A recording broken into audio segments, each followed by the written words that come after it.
kalau dari kacamata komunikasi politik ini Mas Anies mau he wants to stay relevant gitu loh. Ya, menolak untuk hilang dari peredaran, menolak untuk punah, katakanlah begitu ya, dengan posisi beliau walaupun nggak bisa nyalon, tetapi beliau masih membayang-bayangi dengan posisi nomor 4 gitu.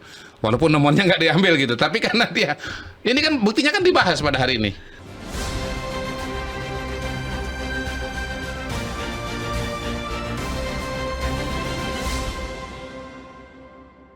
Ketawanya Mas Kodari tuh dibilang tuh ngenyek gitu.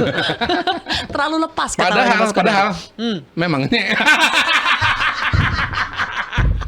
udah ngaku ya udahlah. Bagus lah, alhamdulillah Mas Kodari. Oke, Mas Kodari, ini di kedua kalinya ya Mas Kodari ya datang di podcast yang paling kontroversi. Makasih sudah datang. Nggak bisa serius ya Mas Kodari. Tapi kita mau bicara hal yang serius nih Mas Kodari. Aku ingin mulai dari apa yang terjadi hari ini, yaitu ada postingan terbaru dari Anies Baswedan. Anies Baswedan itu nomor merilis. Nomor berapa? 4? Belum. Jangan mancing Mas Kodari. Ngarep.com. Jadi Mas Anies merilis dokumen visi misi dan program untuk Jakarta. Jadi ya meskipun itu kan nomor 4 berarti. Nah itu dia kan. Intinya meskipun Mas Anies tidak jadi berlaga, tapi kan timnya ini sudah terlanjur bergerak ketika mulai dapat sinyal untuk berlaga di Jakarta. Aku bacain dikit ya Mas Kodari ya. Harus dong. Jadi kalau visi misinya itu meningkatkan peran inovasi, riset, ilmu pengetahuan dan teknologi atau IPTEK sebagai motor pertumbuhan ekonomi, menjamin ketersediaan, keterjangkauan, kestabilan harga kebutuhan pokok, membantu meringankan biaya hidup masyarakat khususnya wong cilik. Terus program-programnya terlihatnya bagus-bagus nih Mas Kodari. Tarif Rp1 dan terjangkau untuk semua kalangan. Ini untuk mobilitas ya, transportasi umum. Oh, saya kira beli rumah. Tambahan armada baru. Terus juga fasilitas park and ride di sejumlah halte sampai di perpustakaan dan ruang belajar bersama. Intinya Mas Anies ingin mengatakan bahwa ya ini bisa dijadikan sebagai bentuk pertanggungjawaban pada publik dan referensi tambahan dalam menimbang para paslon yang ada. Kalau menurut Mas Kodari, perlu tidak sih sebetulnya Mas Anies merilis visi misi dokumen dia ini? Sebetulnya nggak perlu ya, karena memang kan udah nggak nyalon. Tetapi seperti sudah disampaikan dalam pengantarnya, kalau memang benar, itu sudah terlanjur dibuat, sudah terlanjur dibikin. Jadi saya kira sebagai sebuah gagasan pemikiran ya bagus kalau disebarkan ke media massa, disebarkan ke publik, dan disebarkan kepada kandidat. Kalau kandidat kan bisa jadi ada ide tambahan untuk menambah program-program yang sudah ada, sejauh memang cocok. Yang kedua, buat media massa dan buat publik juga bisa jadi referensi tambahan. Kalau memang dirasakan ada program-program yang menarik dan rasional dan masuk akal begitu, bisa saja itu dimintakan kepada calon dan ditanyakan kepada calon. Minimal bisa jadi tambahan ya bagi panelis debat pilkada, terutama nanti kalau panelisnya adalah Zilvia. Panelis? Iya, mendapat daftar pertanyaan, kan nanti ada acara debat. Kan debat, kan panelis kan biasanya ngajuin pertanyaan. Nah, ide-ide pertanyaan itu bisa diambil dari situ. Oh, oke. Jadi sejauh ini menurut Mas Kodari niatnya baik ya? Bagus ya.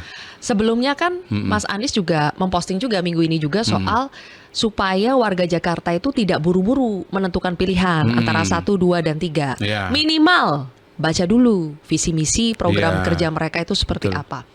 Jadi menurut Mas Kodari peran-perannya Mas Anies meluncurkan dokumen, meminta warga Jakarta tidak buru-buru, itu wajar-wajar saja ya? Wajar, ya walaupun kacamatanya ya dari sisi yang mana ya. Bisa aja kalau dari kacamata komunikasi politik ini Mas Anies mau he wants to stay relevant gitu loh.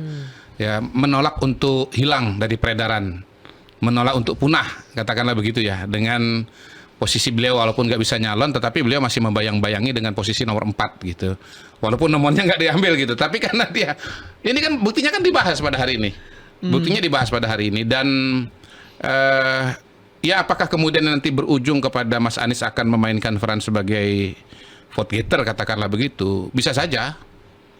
Karena kan karena kan bisa saja Mas Anies tetap berusaha membangun posisi tawar.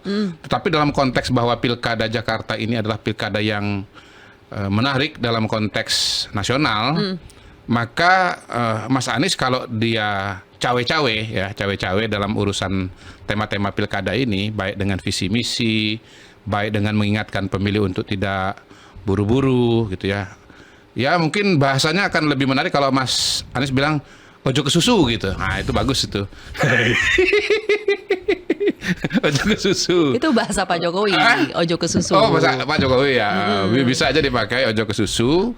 Nah itu kalau dipakai dan ya viral, dibahas oleh media, tentu akan membuat nama Mas Anies tetap mengapung dalam peredaran menurut Mas Kodari, kontestasi politik sekarang ini. Kenapa Mas Anies harus berusaha stay relevan?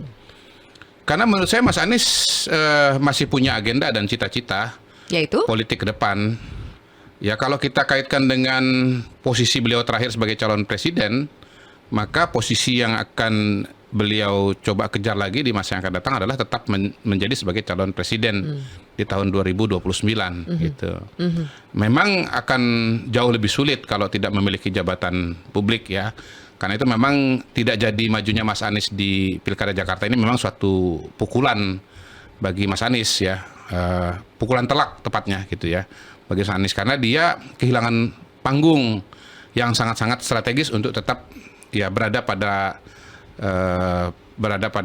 panggung politik ya dan menjadi atensi dari publik di Indonesia. Dan memang pilihannya tidak terlalu banyak. Hemat saya salah satunya adalah dengan mendirikan partai politik ya, dan itu kan sudah dijadikan opsi juga oleh Mas Anies dan kawan-kawannya gitu loh, bahwa Mas Anies melanjutkan perjuangan politiknya dengan mendirikan partai politik. Tapi apakah dari awal prediksi Mas Kodari memang Anies itu akan sulit untuk mendapatkan tiket maju di Pilgub Jakarta? Kalau saya memang sebetulnya melihat Mas Anies susah ya. Susah pertama itu karena beliau di Pilpres 2024 di Jakarta pun juga sudah kalah. Ini kan kandangnya Mas Anies ya. Beliau boleh kalah mungkin di Jawa Tengah, boleh kalah di Jawa Timur, boleh kalah di Jawa Barat, tetapi boleh kalah di tingkat nasional, tapi harusnya nggak kalah di Jakarta karena ini basisnya Mas Anies gitu.